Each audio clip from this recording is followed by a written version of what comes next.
Oleksandr Usyk is the heavyweight puzzle no one can solve. So, Usyk was the undisputed cruiserweight champion, and then he became the undisputed heavyweight champion. But why is he so good? What are his strengths? Let's try and understand this.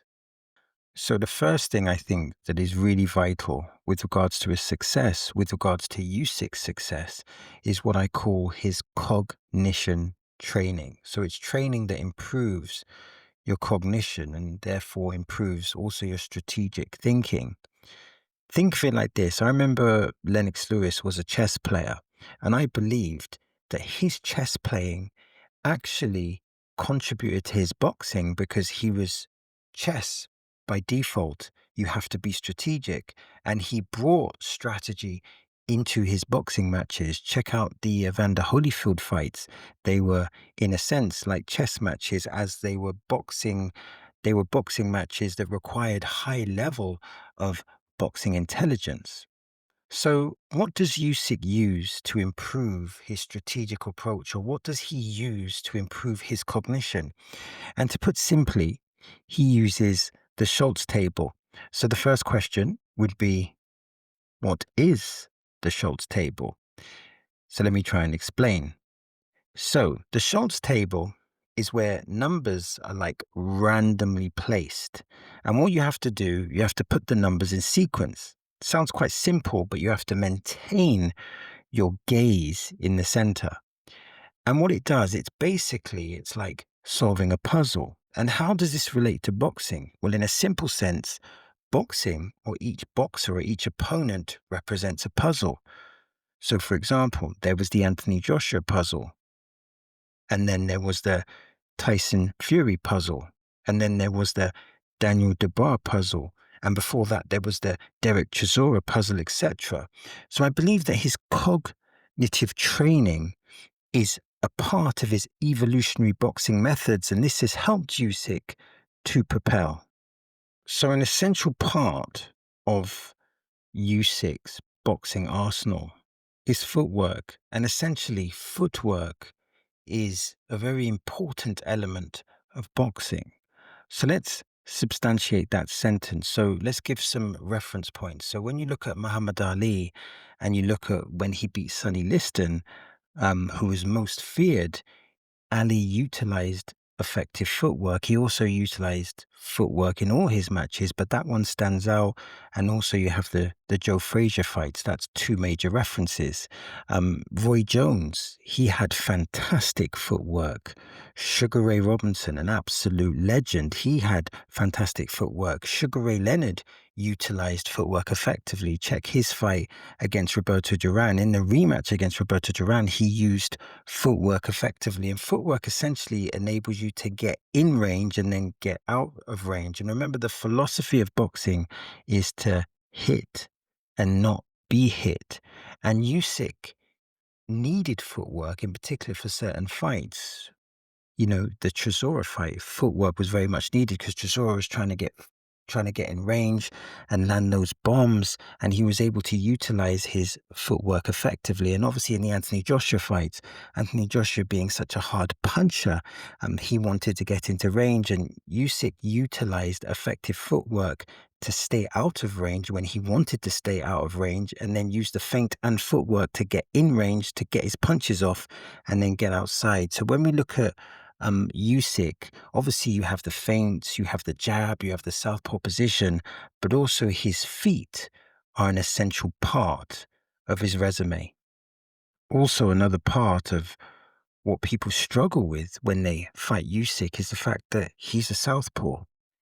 So, for those that don't know, the southpaw, the jab or the right foot is forward as opposed to the left foot being forward. So the jab comes from the right hand as opposed from the left hand. Now the question would be, why are southpaws so hard to fight? And there's a few things here. The first thing is that the punches come from uniquely different angles. So the angles of the punches from a southpaw are different to an orthodox fighter. That's part of it. But also, southpaws are accustomed to fighting orthodox boxers. Southpaws are accustomed to fighting orthodox boxers. But orthodox boxers are not accustomed to fighting southpaws. So naturally, in being a southpaw, Usyk has this advantage. And we have some references of southpaw champions. I can think of two on the top of my head. Michael Moorer, he became, I believe, the first Southpaw champion, the first left-handed champion when he beat Evander Holyfield via decision. And then we have Chris Bird, who is another Southpaw champion. But the Southpaw position is always a very difficult position to manage. And in a sense, when you look at boxing, each boxer brings a unique puzzle. Let me explain. So each boxer brings different speed, different power, different strength, different forms of punch creativity. Each boxer brings a unique puzzle. But then being a southpaw brings a uniquely different puzzle. So it's uniqueness within the uniqueness. And this just makes it extraordinarily difficult. It makes it a harder, more complex puzzle to figure out because, you're dealing with that jab from the southpaw position, you're dealing from the backhand from the southpaw position, and you're dealing with counters from the southpaw position. And as you can see, particularly in the Anthony Joshua fight, or I should say the Anthony Joshua fights and in the Tyson Fury fights, this was one of the important factors where you're dealing with the Usyk puzzle. You're dealing with an elite fighter that is a southpaw. Now, of course, we have the boxing intelligence, and I would argue that all great fighters require normally elite levels of boxing intelligence. But what is boxing intelligence, or what's an example of boxing intelligence? So here are some basic principles. Movement to reduce an opponent's punch opportunities is a part of boxing intelligence. Feints to put pressure and create boxing opportunities is a part of boxing intelligence. Counter punching to nullify an opponent is a part of boxing intelligence. And in all Usyk's fights, you can see exhibitions of boxing intelligence. For example, the Tyson Fury fight, we had the educated pressure. Tyson Fury was winning some of the early rounds, but he was made to work harder than what he wanted to work. That was boxing intelligence, and that left the opportunity in round 9 for the left-hand counter, which nearly caused a knockout, of course, Tyson Fury being a warrior, and Usyk won by decision. And in the Anthony Joshua rematch, Anthony Joshua had a great round 9. He had a very good round 9. I believe he was landing punches to the head and punches to the body. But Usyk understood the context, and he came out in round 10 and he regained the momentum and he took over the fight. This was boxing intelligence because he took away Anthony Joshua's momentum and he took away his confidence. And that was essential because if he hadn't had taken away Anthony Joshua's confidence and momentum, then he could have ascended. So he understands the narrative structures of a fight. He understands when he needs to be in gear 3, and then he understands when he needs to go to gear 4, gear 5, gear 6, etc. And then you had the Daniel Dubois rematch, and he nullified Daniel Dubois' backhand, which is an immense threat. And he implemented an effective left-hand counter because Daniel Dubois at times was punching through the target, which left a greater counter opportunity window. He also countered Dubois' counter. If you notice in the Anthony Joshua fight, Dubois landed a right-hand counter to finish the fight in round 5. But Usyk, utilizing high boxing intelligence, countered Dubois' right-hand counter with a left hand, and that ultimately ended the fight. So each fight is a reference point. Each Usyk fight is a reference point to high boxing intelligence. Also, when you look at Usyk, you see that he has a gas tank, and his gas tank never seems to end. He seems to just, the same way he's moving in round 1 is the same way he can move in round 12. Usyk actually excels in the later rounds. And for a reference point, we have the Anthony Joshua fights 1 and 2, and then we have the Tyson Fury fights one and two. So his stamina is another part of his weaponry. And when you look at the Joshua masterclass, it was a masterclass. I mean, when you're dealing with Anthony Joshua, what do you have? You have a good jab, and he took away Anthony Joshua's jab, and he found his jab. So he took away Anthony Joshua's jab. He was able to implement his jab, and then he started to find the range for his backhand, which he landed effectively in round three. He also used movement effectively to enable him to punch when he wanted to punch.